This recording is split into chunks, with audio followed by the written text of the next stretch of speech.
Malu Abendan. 2 thumbs up sa ating mga OFW. Pagpalain kayo ng Diyos. Serbisyong OFW. Magandang araw sa iyo, kaagapay. Welcome sa programang Serbisyong OFW. Ako po si Jo Cabrera Alabastro. Maligayang Pasko sa inyo mga kaagapay. Kumusta po ba kayo?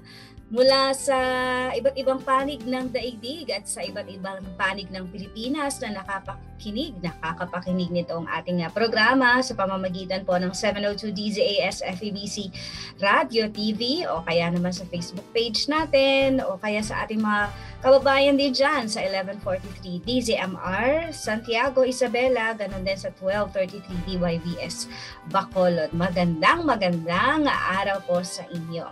Ako po si Jo at kasama po natin ngayon ay isang kaagapay po natin, kababayan po natin dyan po sa Italy. Siya po ay 19 years na po na nananahan diyan at mahaba-haba na ang nilakad ng panahon para kay Pastor Daniel Ramirez. Pastor Dondon, good morning! Good morning, kapatid na Jo, Sister Jo, at Merry Christmas! Merry Christmas po! Yes, kamusta naman po kayo? Masaya naman po kami dito, bagamat marami pa rin ang mga hindi pwedeng lumabas at mataas pa rin po yung restriction. Masaya naman po dito. Kamusta naman po dyan sa Italia? Paano po ba ang Merry Christmas sa Italy? Well, parang malungkot na masaya, no? Sa ating mga Kristiyano, tayo nagagalak dahil sineselebrate natin. Of course, inaalala natin ang pagdating ng Panginoon, no? Yung kanyang birth, pagdating sa mundo. It was 2,000 years ago. Kaya lang parang nakakalungkot kasi because of the situation ng pandemic, no? Dito kasi sa Italy, medyo mataas pa yung number. Marami pa ring restriction. Pero salamat sa Panginoon, meron tayong protection na bumula sa Panginoon. Amen. At yan po ay, kayo po ay nangangalaga ng isang simbahan. Ano, kumusta po ba kayo sa church po ninyo dyan po sa Roma? Actually, yung church ko ay medyo labas ng konti ng Roma, pero nasasakop ng region ng Lazio. Kumbaga kasama sa region ng Lazio. Going to Naples siya. Pangalan ng church ko is Missione Evangelica Filipina sa Cisterna di Latina. Ano daw ibig sabihin nun? Ang naintindihan ko lang yung Evangelical Mission? Bali Evangelical Missions na Filipina. Kumbaga, siyempre church po natin is all Filipino. Ang bayan, yung bayan na ay Cisterna di Latina. Okay. So doon yung church, parang ganon. Church of Bulacan, parang dito sa atin. Yes, yung church namin, yung Cisterna kasi is Cistern. Oh. Diba, okay. Yung place. Yung place, sisidlan, kumbaga. At napakaganda kasi marami naman tayong kababayan na na-reach doon. Kumusta po yung adjustment po ninyo? Haba-haba na po yung nilakad ng pandemya sa buong mundo. Kamusta po yung naging struggle po ninyo dyan sa church? Noong una kasi talagang almost 3 months kami mahigit na walang physical service. Yes, oo. Pero salamat sa Panginoon, no? May mga platform na nagagamit tayo para ma-connect doon sa ating mga members. At yun, nagkaroon kami ng ang daming gawain, no? We started yung morning devotion from 6:30 to 7 in the morning. At every Sunday ay nakakapag-gathering kami online nga lang. Then nagkaroon din tayo ng mga parang outreaches sa internet, no, online, at nagkaroon din tayo ng Tuesday and Thursday gathering at nagkaroon din ng women's every Saturday, no? So yun yung napakaganda na kala natin negative yung naging epekto ng pandemic, pero Mas sabi lumakas pa yung church, ano? yes, oo, Praise God. mas binild niya at nagkaroon kami ng mas magandang relationship dahil araw-araw kami halos nagkikita, parang yung Book of Acts, no? Every day they gather and pray, no? So yun yung papasalamat namin kapagamat hindi kami nagkikita Physically. at time. Then binigyan kami ng pagkakataon, nagkaroon kami ng gathering, and yung mga kapatiran talagang so excited. I could just imagine yung sabik na sabik, ano. Pastor, meron po ba kayong mga naging member na naka-experience po talaga na very down sila during the pandemic, and how did the church help them? Nakakalungkot, no? Halos talaga lahat of my members ay nawalan ng trabaho. Yes, and pasalamat ko sa Panginoon kasi ayun yung iniiyak ko that time of pandemic. Sabi ko, Lord, hindi ko man lang sila maabot. Personally, to give them assistance, no? Groceries. Pero alam mo, Sister Jo, kahanga-hanga ang Panginoon. Meron ako dating isang Italian na naging kaibigan at siya yung naging way. Eto, pwede ba ikwento ko? Maikli lang yung story. Sure po. Kasi umattend siya ng church ko at nakita niya kasi ako na nag-preach sa church nila. Italian siya. Nag-preach ako sa Italian church. At, wow! Fluent na kayo sa Italian language. Hindi naman po, pero kasi yung kaibigan kong pastor na yon is magaling din siyang mag-translate Italian. So sabi ko, hindi ako fluent mag-Italian, no? Mag-preach ako ng English, can you translate? Sabi niya, no problem. Okay.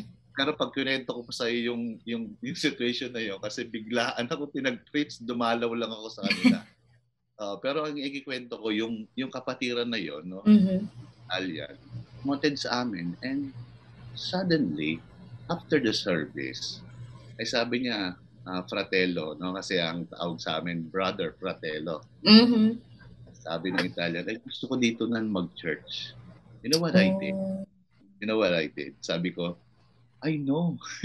Hindi pwede kasi kaibigan ko yung pastor mo, and hindi ka matututo dito kasi we speak Tagalog, Filipino.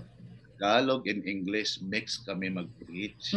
Because sa amin teaching, and we are not fluent in Italian. Sabi niya, but yung worship niyo, even yung I like the yung kumbaga yung pananambahan, no? Talaga.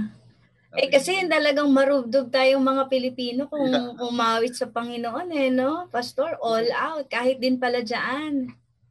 Kahit naman sila, no, yung mga Italian, makikita mo, talagang they praise and passionate worship.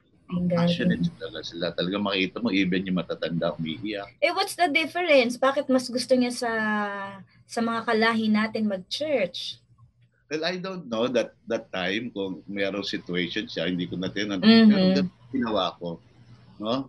Because of my friendship doon sa pastor, no, dahil kilala ko yung pastor niya. Then nangyari itong pandemic. I pray ko, Lord, sabi ko, paano ko maabot sila, mabigyan man lang ng grocery, kumakain pa po sila, kasi the first 2 months okay pa dahil meron kaming mga stock of mga pagkain. Pero by the way, pastor, on the side lang. So ito yung panahon na umiiyak ka na thinking of your members, church members. Pero kayo po as family, kamusta po kayo? Well, pasalamat ako sa Panginoon kasi hindi tayo ginutom ni Lord dahil meron akong trabaho, itong bago kong trabaho. Actually, nasa 2 years pa lang ako dito. So, sa akin, walang problema. Okay, so hindi affected yung family ninyo. And so, yung heart ninyo talaga goes with yung family po ninyo sa church. Yes, kasi Okay. nga pag meron kaming mga online meeting, no, tinatanong ko sila kamusta pa, so medyo ganyan, ganito. Mm-mm. So, Mm-mm. mandoon kayo pag pastor ka talaga mafe-feel mo yung family mo. Saka, Mm-mm. alam mo, ramdam mo, minsan sometimes hindi sila nagsasabi ng totoo, no? Okay lang po, di ba? Nakangiti. Pero Mm-mm. makikita mo sa mata, parang naluluha na. Mm-mm. Ang ganun tayong Pilipino eh. Pagka minsan, parang okay lang, pero hindi Nahihiya okay. magsabi. Oo. Parang nahihiya. Pero Mm. salamat sa Panginoon, yun nga, no? Pwede ko na ituloy yung Yes, kasi nga yung puso ninyo bilang tatay hindi talaga mapigilan. Yes, oo. Kasi naging family na kami. We are Mhm. going, magti-12 years na kami next year, March. Wow. Kapit na, ilang buwan na lang. Mhm. Halos. At yun, sabi ko, itong Italian na ito is working pala sa sa loob ng parang munisipyo. Mhm. May access. May access siya. So sabi niya sa akin, Fratello, no? Or brother. Oo. Tumawag siya sa akin. Kamusta yung church mo? Kamusta ka? Wow. Then sinabi ko, kinento ko. Then sabi ko, sila medyo hindi okay kasi halos lahat sila nawawalan ng trabaho. Mhm. Talagang walang biyahe dahil hindi sila makatravel, hindi sila makakapasok. So, sila yung inaano ko, kako. Ikaw, nasa room ako. Wala ako dyan sa Cisterna. So, nagta-travel lang kami. Sabi niya, ilang family? So siguro kami ay nasa 20 family yung regular na umaten. Pero yung iba, lang. Pero yun yung pinaka-regular, sabi ko. So, bigyan mo ako ng isang tao or bahay na pwede nating dalahan ng pagkain. Siya lang yung kausap ko. Sabi niya ganun. And you know what? Pinadalan sila ng pasta. Praise God. Oo, pinadalan sila nung hindi ko kayang ibigay, no? Yun yung pinag-pray ko, kaya sabi ko, God works in a miracle. Mysterious ways talaga. Yung miracle nung hindi mo alam kung saan kukunin, no? Pero siya sumasagot. He's an answering. Pero yun mo yung kung babalikan natin yung istorya, ito yung kumbaga parang pinatalsik ko sa church, no, hindi ka pwede dito. Pero because of siguro nakita niya yung sincerity na hindi naman natin kailangan magpadami ng church na galing sa iba pang church o kaibigan natin yung di ba, ng member, kaibigan nating simbahan. Actually, ganun kasi ako pag may dumadating sa church, natanong kung meron ka pang church na natin na oo, kasi lalo na mga Pilipino nagsasabi, Pastor, pwede ba ako dito? So pag nalaman ko may church sila, ang ganito, magpaalam ka muna sa pastor mo. Pero para sa akin, kung okay ka doon, walang problema. May problema ka doon, mag-ayos ka. Ganun kasi ako eh. Ayun po.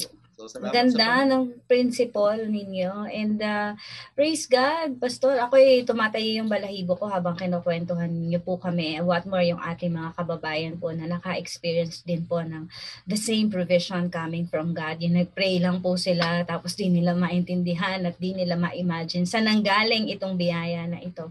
But really, that is one of God's reminder to us that we are never forgotten. And ang ganda po nung napaka-basic pa lang ng istorya na yan, Pastor, pero yan po ay pagkain, mahalaga buhay na nakapagtawid sa 20 families na sinabi po ninyo, no, Pastor? Yes. Alam niyo, nakapag-extend pa kami sa isang Filipino community kasi 3 beses kaming pinadalahan. Wow. Sila sabi ko nga, Lord, parang unfair yata na una. Bakit sila?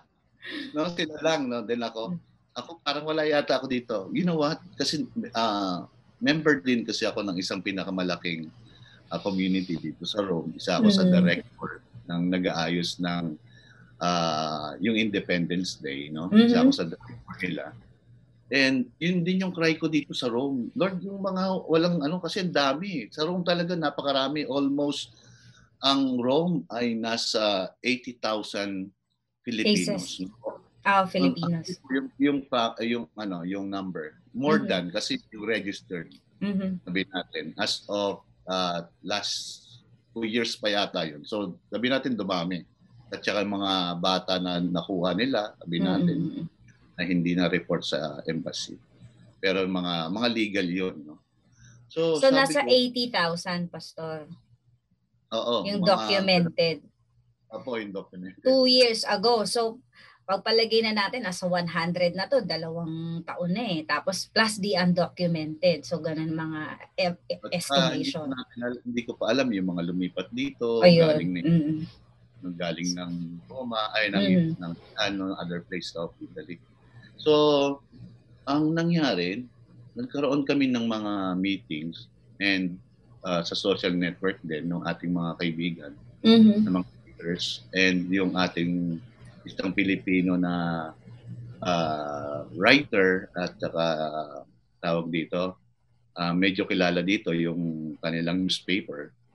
So nagkaroon kami ng survey kung ilan yung mga Pilipino na walang trabaho. Ang dami.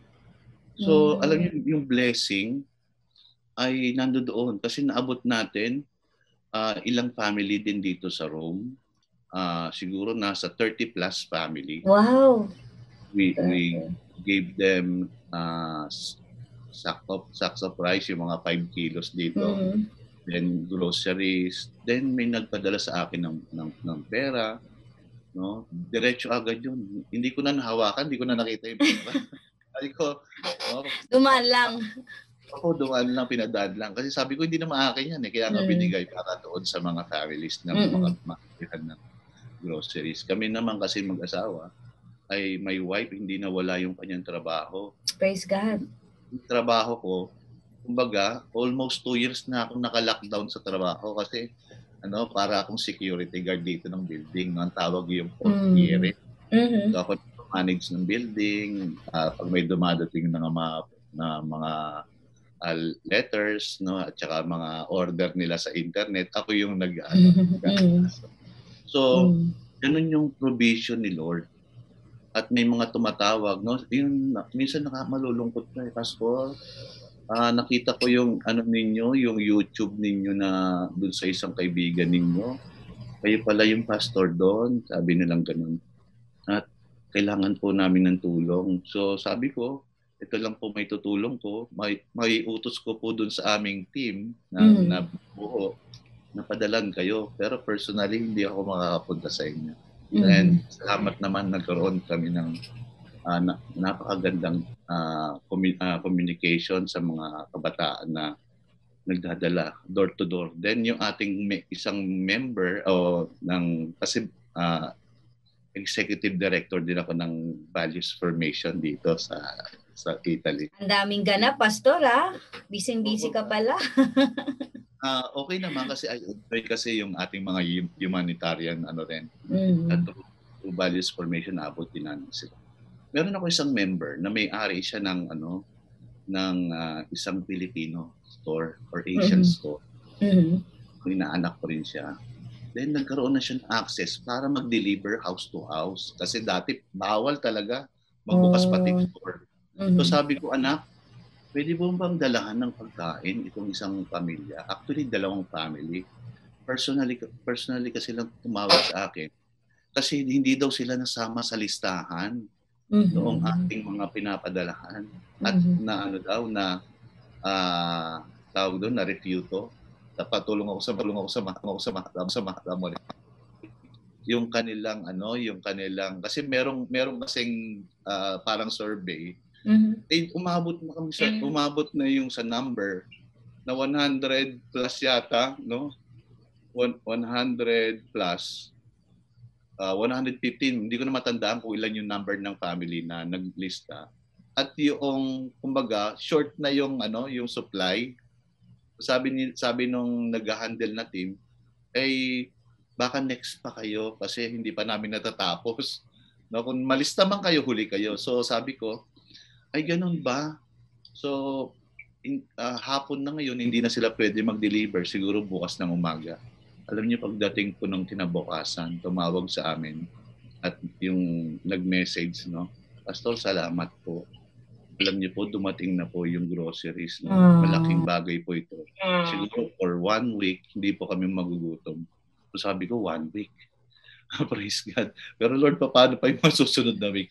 Alam niyo, maraming community ang talagang tumulong. Halos hindi mapigilan yung pagtulong. No? Ang ginawa namin dito parang lahat ng mga kababayan natin ang tulong-tulong and communities dito sa Rome at I believe sa iba-ibang provinces pa ng Italy. Ganun po yung nangyari, parang bayanihan.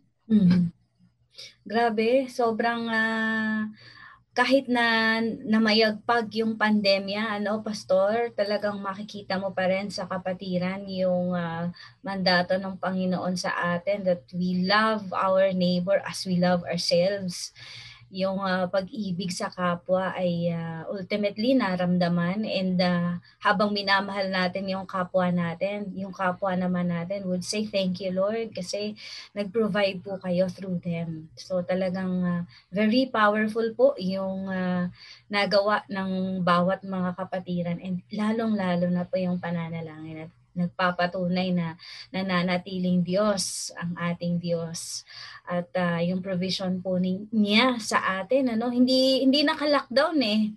Ang daming mga himala na ginawa, it is particularly diyan po sa inyong simbahan. At sa inyo naman pong family, Pastor, sabi niyo nga po, praise God dahil kayo ay spared doon sa incidences na mga nawalan ng trabaho.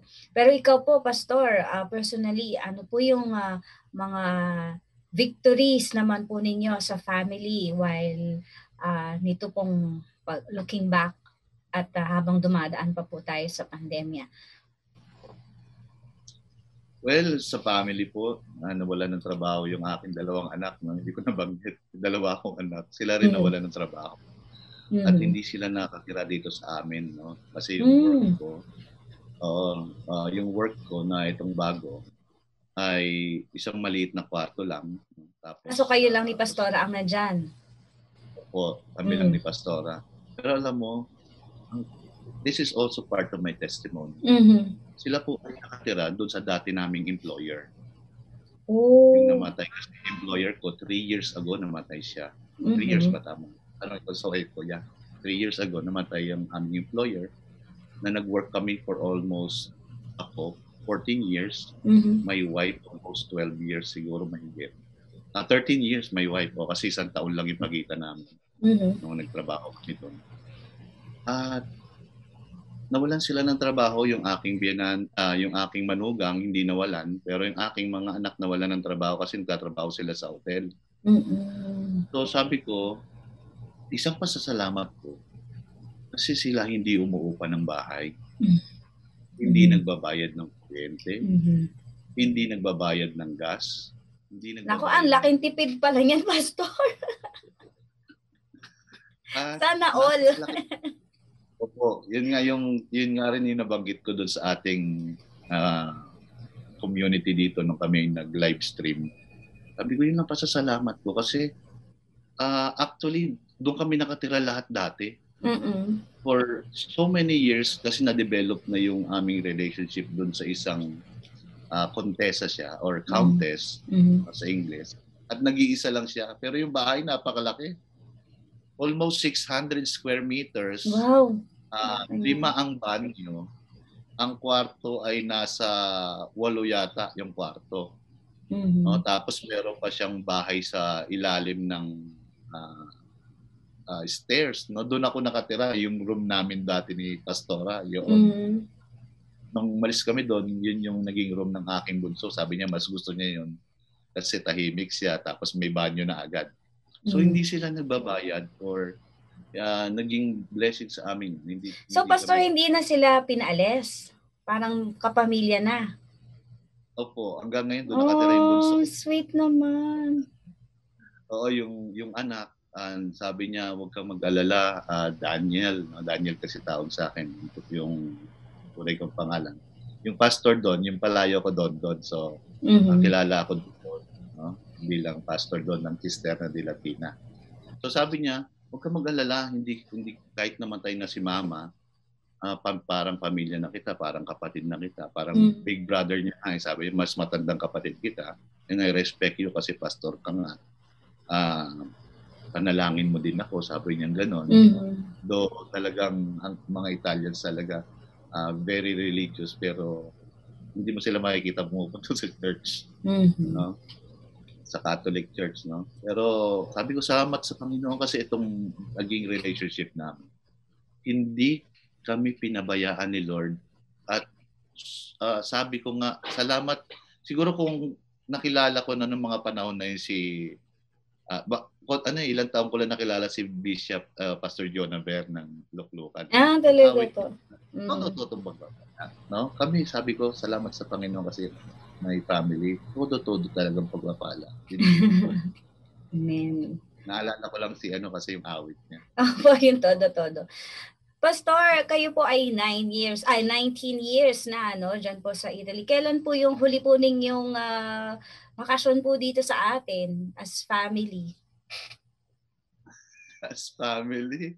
Kailan ba yun, Ma? Naku, parang matagal na yun. 2018 yata. No? January. Kasi January 2018. Pero hindi ganun katagal yung aming pagbisita. Ang pinakamatagal lang namin siguro is 3 weeks. No?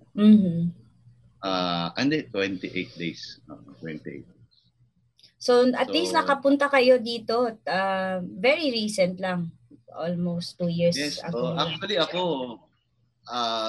ako nakaka-uwi ako halos twice a year.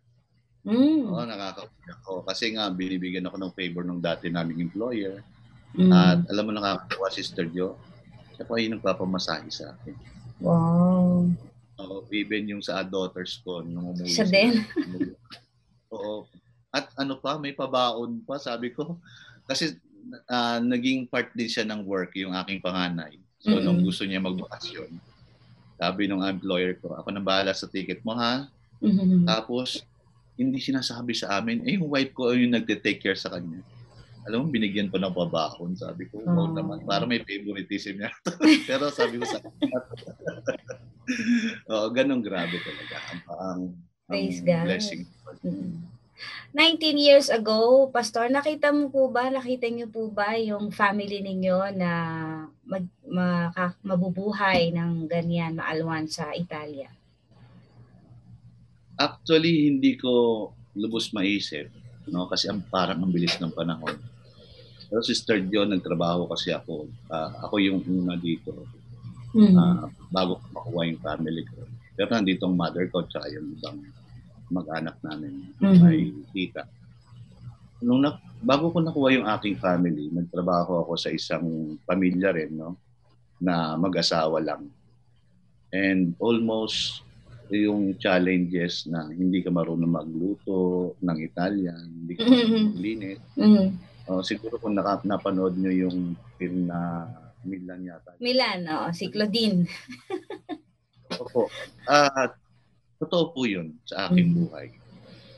No, nakaluhod ako doon sa sa baon. Sabi ko, ito pala yung ginagawa ng mami ko. Mami ko ang kumuha sa akin. Then, marami ako nasayang before na pagkakataon. Kasi hindi pa, ako. Christian kami pero backside. Pero sabi ko nga, salamat sa Panginoon. Naranasan ko yung ganun. At mas lalo ko na mahal yung yung mami ko, yung pamilya ko na nandito. Na sa Pilipinas kasi. Pag dumating sila, syempre hindi naman ganun, di ba? Syempre pagdating ng mga abroad, galing Pilipinas, madaming pasalubong, amoy imported. Yes, so tama ka, amoy imported. No? At dito, imported ka pa din, kaya lang parang imported ka nakatulong. Yun yung nangyari. No? So yun yung... So nakita mo yung hirap ng buhay at sabi mo nga lalo mo minahal yung nanay mo. Ang sarap pakinggan, no? Sana yung mga anak ng mga OFW nakakapakinig kayo. Bagamat cliche na yon na sinasabi na naghihirap ang inyong mga magulang. Ito po, personally, nakita niyo po kung ganong hirap yung naranasan ng kanyang nanay. And we give high respect to the OFWs na talagang nagsusumika para po maitaguyod ang mga pamilya. Ayan. At isa po ito, ang family ni Pastor Don, na talagang ang lawak po ng kanilang love because yung karanasan po ay mahaba malalim. Yung pinaghugutan ni Pastor Don, ang dami po niyang hirap. Could you describe some po na mga naaalala po ninyo na medyo nahirapan po kayo sa struggle po ninyo while working dyan po? Yes, sabi ko na rin struggle, no? Pero challenge na lang. So, kasi hindi nga ako marunong magluto, so ang pinagsikapan ko matuto, pati konting Italian, yung mga basic na pagbate, paano yung mga magalang na salita. Hinanap ko sa dictionary. Wala pa kasing internet. Ano ba yung magalang na salita dyan, Pastor? Kasi tayo, sanay tayo sa po at saka Oo. May mga words sila na magalang. Yung polite, no? Na salita. Kasi meron salitang kanto dito or salitang parang sabi nga nila ay yung ka-age mo. Yung ka-age mo hindi mo dapat kausapin ng yung salita ng Yung older. ka-level mo okay lang. Yung ka-level mo okay lang. Pero kasi pagka yung halimbawa yung may-ari siya or employer siya, iba yun. Iba yung ginagamit na words. Dapat polite. Parang rin, parang po at opo. Kaya lang, ayun nga. So, back to our struggle. So, sinikap mong alamin yun. Sinikap kong alamin, oo. Tapos, yun nga, yung paglinis. Doon ako natuto, no, sa ating kasi walis lang. At saka meron kami, pagtipunas. Yes, meron kasi, saka ako kasi meron pa akong yaya noon, tsaka may katulong ako. Ang alwa ng buhay mo. Sa Pilipinas, asa ako maasa, magulang. Kasi 25 years din yung my late father sa Saudi. At si mami nasa dito sa Italy. Ayun, so sabi ko, Lord, ang hirap pala, no? Almost 1 year and a half na hindi ko kasama yung wife ko. Every night na I remember tumatawag ko sa kanya. At gising na lang ako, hindi sa pawis. Sa luha. Sa luha, no? Sabi ko. At yun, siguro yung pinapasalamat ko sa Panginoon dahil hindi pa ako pastor noon nang dumating ako. Nakababalik ko lang sa Panginoon 1998. Bumalik ako sa Panginoon. Sa kumbaga paniniwala na talaga siya ay tunay na Diyos. 1998 kasi nagmagal yung term na lumayo sa Kanya, no? Pero siya naman hindi lumayo sa atin. Amen. Diyan sa Pilipinas, maraming bisyo. Yun nga, 1998, bumalik ko sa Panginoon, nakapag-upload ako 2001 hanggang 2000. At alam mo noon, hindi ako nabigyan pa ng ng permanent residence, yung tinatawag na sojourner. Ano lang, temporary. Yung work ko na ito siya nagbigay sa akin ng sojourner. At sila din yung tumulong sa akin para makuha ko yung work ko. Wow. What a wonderful blessing, Pastor. Talagang yung mga OFWs dito talaga noon dati malulungkot lang. Talagang wala silang kasamang family. Hanggang saan nabigyan lang kami ng opportunity. Sabi nga nung lola ko dati nung naubuhay, kasi lola ko nauna dito. Alam mo po, wala silang mga apartment. Sa park lang sila nakikita, no? It was mga 1995 siguro yun. Kwento niya sa akin. Na nakakalungkot yung mga Pilipino. Walang sariling apartment. Pag day off, nasa terminal sila o kaya nasa park sila. Pero that time na nakarating ako dito, meron ng church. Pwede kaming mag-gathering pag day off. So yung ginagawa ko, every day off, meron kaming Thursday midweek service, punta sa church. Pagkatapos ng gawain, uwi sa amo. Pag Sunday, takbo uli sa church, no? Sabik na sabik sa family. Yes, so kasi yun nga, doon lang kami magkikita ng mami ko, sa church lang kami magkikita. Kasi yun yung namin talaga, yun yung yung fellowship namin ng mami ko. Pagkatapos ng church, kain ng konti, hiwalay na uli kami. Punta siya sa amo niya, punta ako sa amo ko. Then Sunday na uli kami magkikita. Imagine that, no? Wala pang wala pang video call. Mhm. Ano lang, tawag lang. Nakakatuwa, Pastor, nakakagalak sa puso yung marinig yung kabutihan po ng Diyos sa inyong family. And sa maikling panahon, naramdaman po namin yung ang lalim po ng love po ninyo sa Lord, sa ministry. And at this point in time, Pastor Don, may I request po ikaw na pag-pray po ninyo yung ating mga kaagapay ngayon na nakikinig po, nasa ibang bansa po sila, Pasko ngayon, and nasa nakwento nyo nga po, napakalungkot, na marami pong ganyan, and perhaps sila ay miss na ang kanilang mga family. Could you just lift them up in prayers today? Salamat. Let's pray. Panginoong Diyos, nagpapasalamat po kami na meron kaming Diyos na buhay at pinaglingkuran na alam namin na tumutugon sa aming panalangin. Panginoon, sa oras na ito, nilalapit ko po ang mga kababayan namin dito sa Italia at sa ibang parte ng mundo, yung mga OFWs, Panginoon, na itong araw ng Pasko, kung hindi nila kasama ang kanilang mga mahal sa buhay, ipadamo mo, Panginoon, sa kanila na kasama mo sila. Ipadamo, Panginoon, ipadamo mo, O Diyos, ang iyong pag-ibig. At dalangin ko, Lord God, na ang buhay nila ay proteksyonan mo po, Panginoon. At bigyan mo rin sila ng favor na makasama nila ang kanilang family ng madaling panahon. At Lord, yung mga kababayan namin na walang trabaho, na mamaltrato ng amo, na mamaltrato ng pamilya, minsan nasasaktan, physically, lalong-lalo na emotionally. Dalangin ko ikaw po ang magbigay sa kanila, Lord God, ng kaaliwan through the power of the Holy Spirit. Nilalapit namin sila sa iyo, Panginoon, yung hindi pa nakakakilala sa iyo, Lord God. Dalangin ko this time of Christmas, maintindihan nila, Lord God, it is not about the Christmas tree, it is not about Santa Claus, but it is about the gift, the Son of God, who died for us, not only na was born, but also who died for us to redeem us, forgive us in our sins. Dalangin ko maintindihan nila po yun, Panginoon, and they will receive, Lord, the gift of salvation sa kanilang buhay, and even to their family. Salamat po, Ama, sa pagkakataon na ito. Salamat din kay Sister Jo na binigyan ako ng pagkakataon upang ipanalangin sila, Lord God. Dalangin ko, Lord God, hindi man nila naranasan yung naranasan namin, Panginoon, na blessing. Pero alam ko mas marami, Lord God, ang nakakaranas ng blessing mas mahigit pa sa naranasan namin. Dahil merong tunay na Diyos na pinaglilingkuran at Diyos ng himala.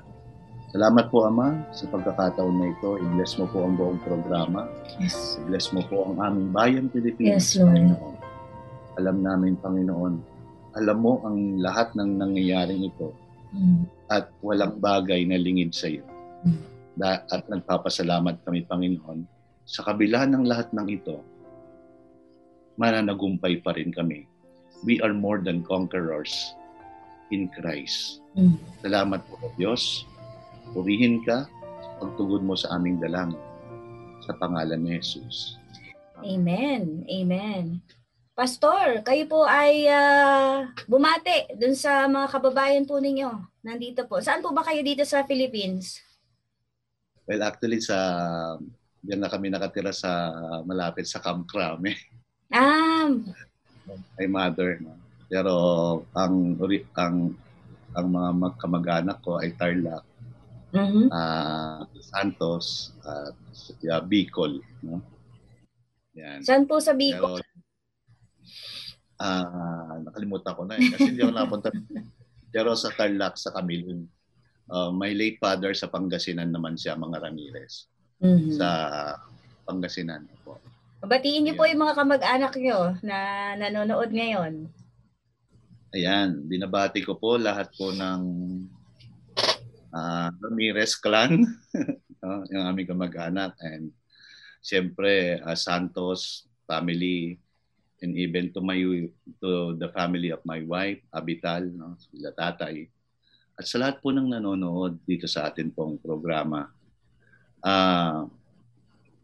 Maraming salamat po sa buhay ng ating kapatid na Sister Jo, na pwede ko po kayo mabati kahit hindi niyo po ako kilala.